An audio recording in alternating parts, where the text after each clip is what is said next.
श्री कृष्ण लीला चिंतन में यमन अर्जुन के अतीत जन्म की कथा और यमन अर्जुन का उद्धार। मंदाकिनी का कल नाद कैलाश के उस श्रम्य उपवन को मुखरित कर रहा था। पुष्पित तरुश्रेणी लतिकाएं मंद समीर का स्पर्श पाकर के झूम रही थी।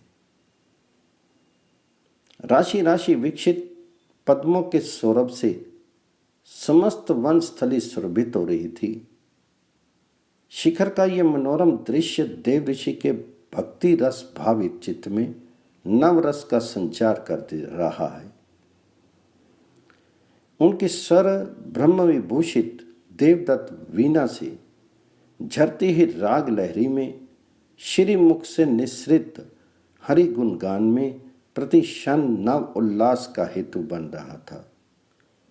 पर वही शोभा कुबेर तने नल कुबर एवं मणिग्रीव के विषय विदूषित मन में नव नव भोग वासना उद्दीप्त कर रही थी।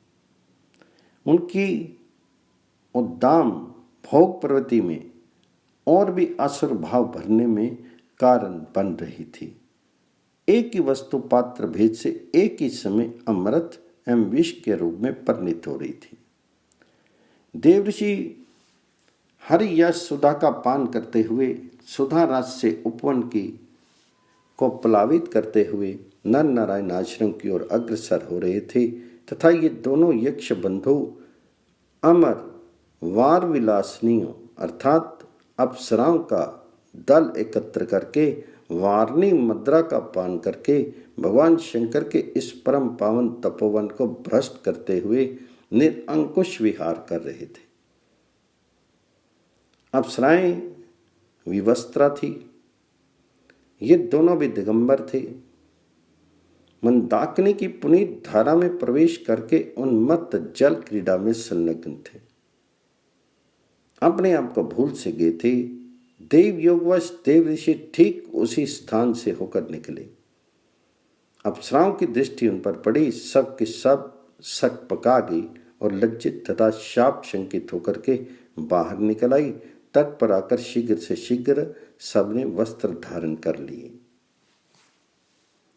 रजत गिरी चढ़त जहां बीची सुरसरी बहती, निकट तट विटप तय बेली सुमनी लहती, अमल जल कमल मकरंद झुकी झुकी झरत, पिबत मधु मधुप कल हंस कलरव करत, धनद सुत करत ता केली तरननी सहित, मदन मद छकित मद मत बसन्नी रहित, मुन्ही लखी निलज जुग भ्रात बिलसत व्यसन, सकल तिय सकुची डर मानी धर तन वसन। पर ये दोनों कुबेर पुत्र इन्हें तो देव ऋषि के आगमन का भान होकर भी भान नहीं। वैसे ही नग्न उन्मत्त रहकर दोनों भुजा उठाए अप्सराओं को पुनः जल में ही अत्यंत शीघ्र उतर आने के लिए चित्कार कर रहे थे। एक अचिंत शक्ति ने देव ऋषि की दृष्टि उनकी ओर फेर दी। उन्होंने देखा, देखते ही अंतःकरण करना से आर्द्र हो उठा। हो कहां थे ये कुबेर पुत्र और कहां इनकी ये दशा। इतना अधापात। तत्क्षण देव ऋषि ने उन्हें परिशुद्ध कर देने की, साथ ही उनके अनादि भाव प्रवाह का भी अंत कर देने की व्यवस्था कर दी।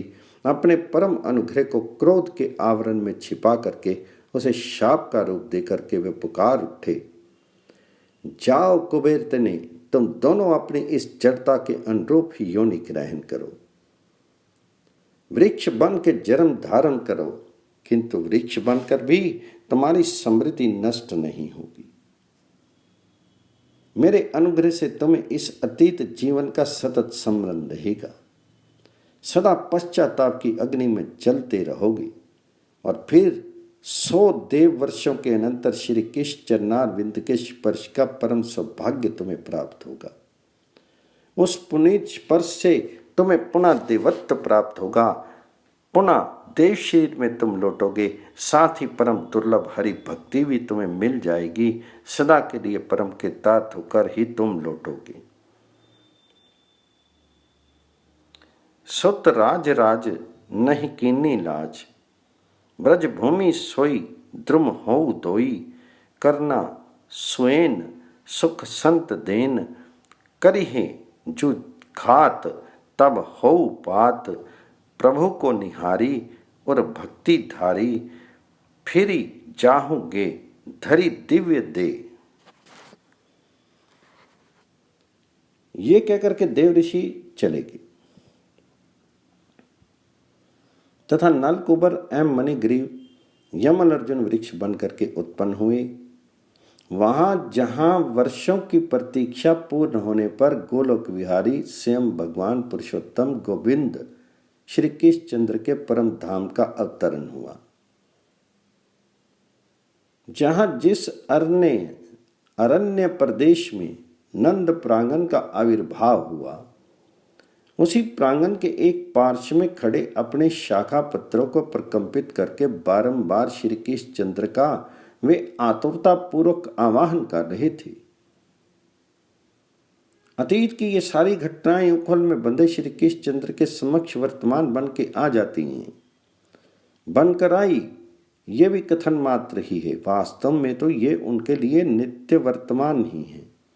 केवल लीला शक्ति उन बाल्य लीला विहारी की रुचि का अनुसरण करते हुए उन्हें व्यवधान शून्य रसपान कराने के लिए उनकी ही आज्ञा से उन घटनाओं पर यथा योग्य अतीत अनागत की यमनिका डाले रहती है।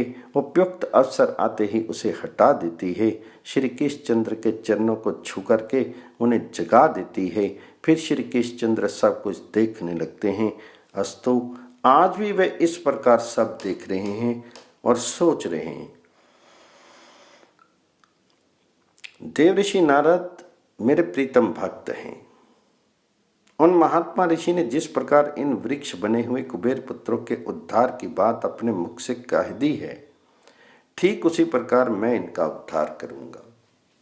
इन्हें वृक्ष योनि से मुक्त करके पुनः देव दे करके अपनी भक्ति भी दे दूंगा। इधर गोप शिशुओं की दशा विचित्र ही है। अपने प्रिय सखा को जननी के बंधन से मुक्त करने के लिए वे अतिशय व्याकुल हैं। अपनी विविध बाल चेष्टाओं से सभी श्री कृष्ण चंद्र के प्रति सौहार्द एवं सहानुभूति प्रकट कर रहे हैं। परस्पर परामर्श करते हुए युक्ति सोच रहे हैं। साथ ही उन्हें भय है कि कहीं जननी आ न जाए, इसलिए सब अतिशय सावधान हैं। रह रहकर एक उस प्रांगण की ओर जाकर के दिखाता है कि मैया क्या कर रही है। एक शिशु धीरे से श्री कृष्ण चंद्र के समीप जाता है।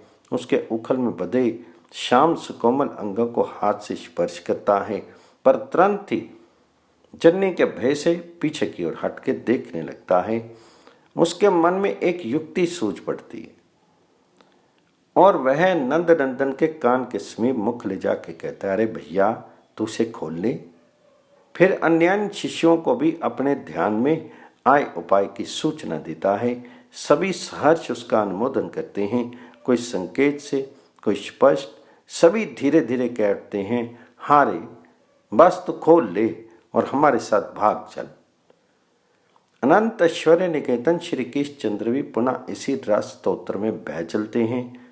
ऐश्वर्य शक्ति जो अभी अभी नलकुबर मणिग्रीव की दयनीय दशा की सूचना देने आई थी, गोप शिशुओं के मृदु मधुर कंठ से झरती हुई, अरे खोल ले कन्हैया, खोल ले और भाग चल, कि मधुधारा में ना जाने कहां से कहां बह गई।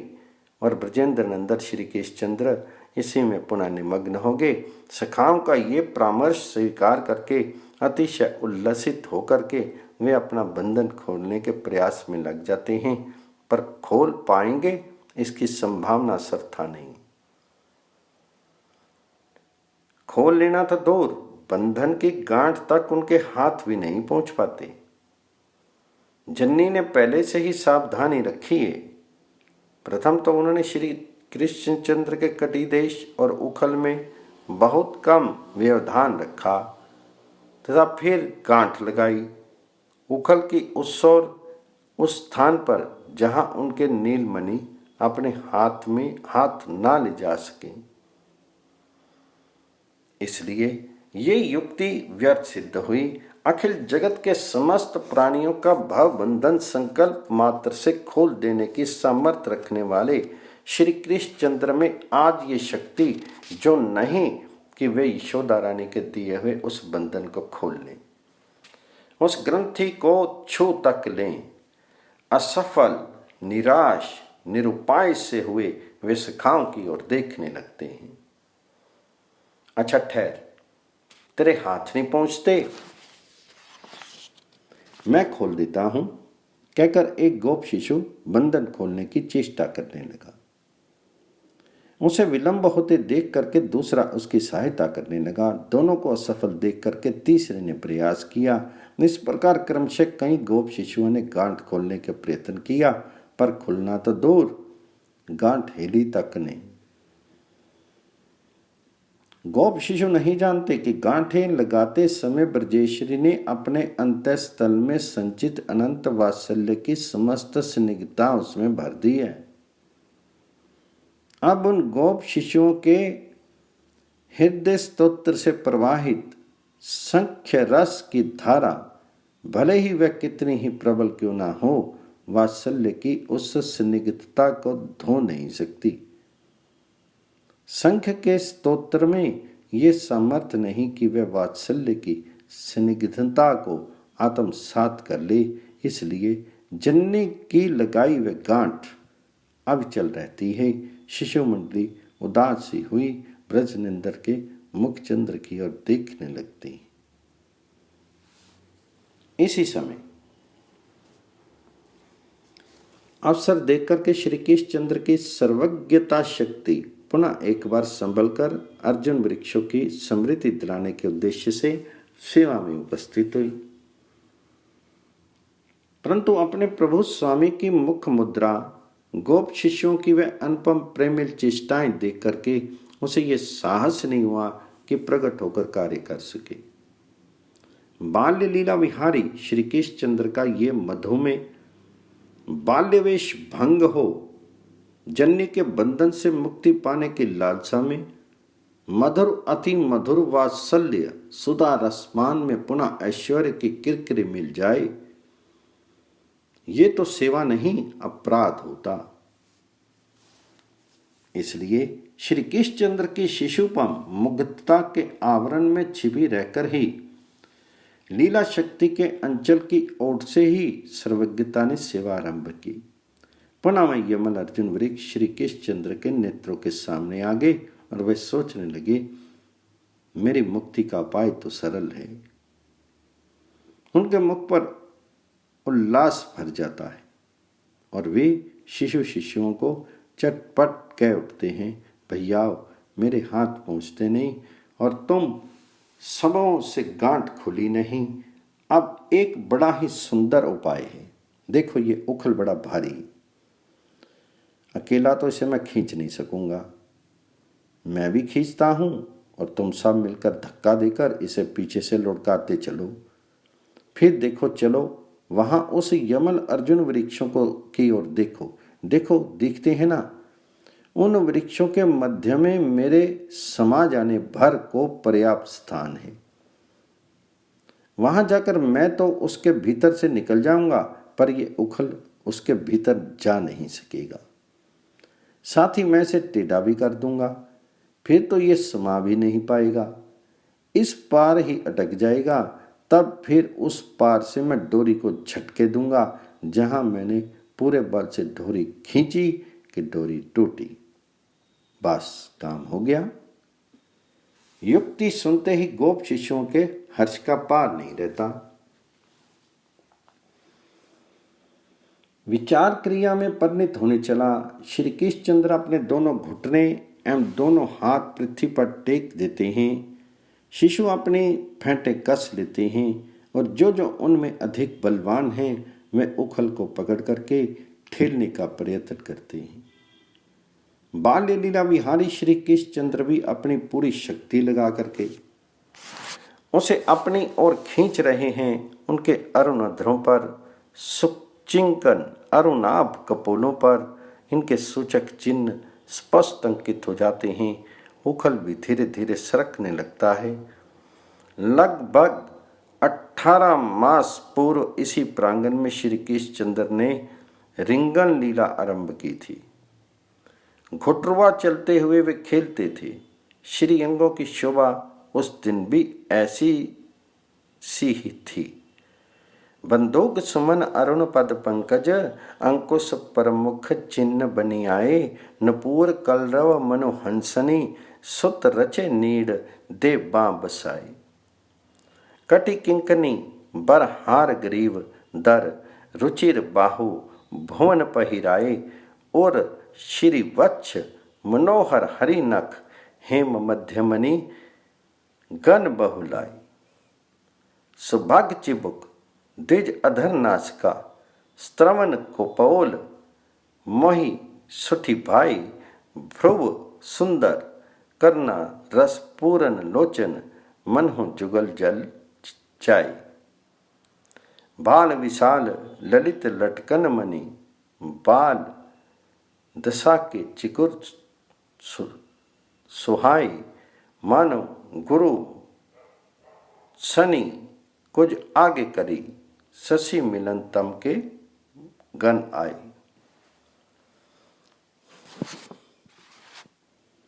उपमा एक अभूत बही तब, जब जन्नी पट पीत उड़ाए, नील जलद पर उडगन निरखत, तजी स्वभाव मन तड़ित छिपाई। अंग अंग प्रति मार निकल मिली, छवि समूह ले ले मनु छाए। सूरदास सो क्यों करी बरने, जो छवि निगम नेति करी गाय। आज केवल इतना अंतर अवश्य है कि कटी देश में एक उखल बंधा है तथा उससे बंधे श्री कृष्णचंद्र धीरे धीरे अर्जुन वृक्ष की ओर अग्रसर हो रहे हैं। उस दिन श्री कृष्णचंद्र स्पष्ट बोलना नहीं जानते थे। आज धीरे धीरे स्पष्ट मधु मिश्रित कंठ से बीच में ठहर ठहर कर गोप शिशुओं को सचेत करते जाते हैं कि कहीं कोई शिशु कौतूहलवश उच्च स्वर से कुछ कह ना बैठे, अन्यथा जननी के कानों में शब्द जाते ही वे दौड़ आएगी और समस्त प्रयास व्यर्थ हो जाएगा। इस प्रकार रिंगन करते हुए क्रमशः वह अर्जुन तरु के समीप जा पहुंचते हैं। उन्हें निकट आया देख करके उन युगम वृक्षों की क्या दशा हुई, इसे कौन बताए। ये तो सत्य है कि वृक्षों में भी संवेदन शक्ति होती है। उनकी सन्निधि में होने वाले क्रूर कर्म की वेदना उन्हें स्पर्श करती है और वे व्यथित होते हैं। समीप में होने वाली किसी सुखद घटना का स्पंदन उनमें भी होता है और वे सुख की अनुभूति करते हैं। ये वृक्ष साधारण की बात है। इन अर्जुन तरुओं के लिए तो कहना ही क्या है, ये तो शाप भ्रष्ट धनद पुत्र हैं। अपने इस परिणत रूप में भी पूर्व के देव जीवन से लेकर के अब तक की समस्त समृद्धि इनमें अक्षुण है। 100 वर्षों की सुदीर्घ प्रतीक्षा के पश्चात अपने उद्धार का क्षण उपस्थित देख करके स्वयं उखल से बंधे, पर उनका बंधन मोचन करने के लिए उत्सुक भक्तवत्सल स्वयं भगवान मुकुंद श्री कृष्णचंद्र को अपने इतना निकट पा करके उनके हृदय में एक साथ किन किन भावों का उन्मेष हुआ, इसे वे ही जानते हैं अथवा जानते हैं अंतर्यामी। बाह्य दृष्टि से तो केवल इतना ही देखना, जानना, कहना, सुनना संभव है कि श्री कृष्णचंद्र को अपने मूल के समीप उपस्थित देख करके एक बार उन वृक्षों में कंपन हुआ। उनके स्कंद, शाखा, पत्र सभी चंचल हो उठे। वे यमल, अर्जुन वृक्ष, नल, कुबर, मणिग्रीव ये नहीं जान सके कि भाव बंधन में पड़े प्राणियों को एक बार किसी भी भाव के द्वारा उनसे संबंध मान लेने मात्र से मुक्ति दान करने वाले मुकंद बाल्य लीला रसमत श्री कृष्णचंद्र आज जननी के दिए हुए अलूखल बंधन से अपनी मुक्ति पाने की अभिसंधि लेकर के उनका आश्रय लेने आए हैं। ये जानना उनके लिए संभव ही नहीं। ये तो वे ही जान पाते हैं जो अचिंत्य सौभाग्यवश ब्रजेंद्र नंदन श्री कृष्णचंद्र की अथवा उनके किन्हीं परिकर की कृपा का एक कण पाकर उनके अनंत ऐश्वर्यों को भूल जाते हैं। जिनके हृदय की बढ़ती हुई शुद्ध प्रेम रस धारा में श्री कृष्णचंद्र का अनंत ऐश्वर्य सदा के लिए विलीन हो जाता है, जो सदा उस रस प्रवाह में ही बहते हुए केवल मात्र उनसे राग में संबंध ही रख पाते हैं, सदा उन्हें अपना सखा पुत्र प्राण वल्लभ के रूप में ही अनुभव करते हैं, एकमात्र उनके लिए ही ये कल्पना भावना अनुभूति संभव है कि अनंत ब्रह्मांड उदर स्वयं भगवान श्री कृष्णचंद्र आज दामोदर बने हुए उखल बंधन से मुक्ति पाने के लिए अर्जुन वृक्ष के समीप आ सकते हैं। आए हैं, उनके अतिरिक्त दूसरा नहीं जान सकता। इसलिए यमल अर्जुन वृक्षों को यह कल्पना नहीं हुई। उन्होंने सर्वसाधारण की भांति यही जाना कि अपने परम भक्त देव ऋषि की बात सत्य करने के लिए उनका यमल अर्जुन का उद्धार कर उन्हें परम के तात करने के लिए उखल खींचते हुए धीरे धीरे चल करके उनके निकट वे आ पहुंचे तथा ये देखकर ही जानकर ही अपने शाखा पत्रों को स्पंदित करके वे नाच उठते हैं। अब विलंब का समय नहीं है, कहीं यशोदा रानी आ न जाए। वे गोप शिशु कौतूहल भरी दृष्टि से उन गगन स्पर्शी वृक्ष की ओर देखने लगते हैं। इतने में तो श्री कृष्णचंद्र युगम वृक्षों के अंतराल से होकर के उस पार जा पहुंचते हैं। छिद्र में उनके प्रविष्ट होते ही उखल तो अपने आप टेढ़ा हो जाता है। गोप शिशु उत्साह में भरकर धीरे धीरे बोलने लगते हैं, वाह वाह, बस कन्हैया भैया। उखल अड़ गया, अब तो खींच ले, केवल एक झटका दे दे। बाल गोपाल श्री कृष्णचंद्र के बिंब विडिंब अधरों पर भी बाल गोपाल एक मंद मुस्कान छा जाती। वे दामोदर अपनी कटी से बंधे उखल को तनिक अपनी ओर खींच लेते हैं।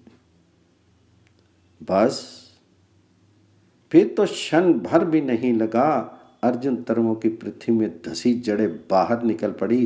पर कांड मूल शाखा धड़ अगणित उप शाखाएं सघन पल्लव जाल सभी ऐसे स्पंदित होने लगे मानो प्रबल झंझावत उन्हें लेकर उड़ चला हो। दामोदर का बाल्योचित बल प्रकाश ही उनके लिए सर्था असहाय हो गया और उनका अनु अनु प्रकंपित हो उठा।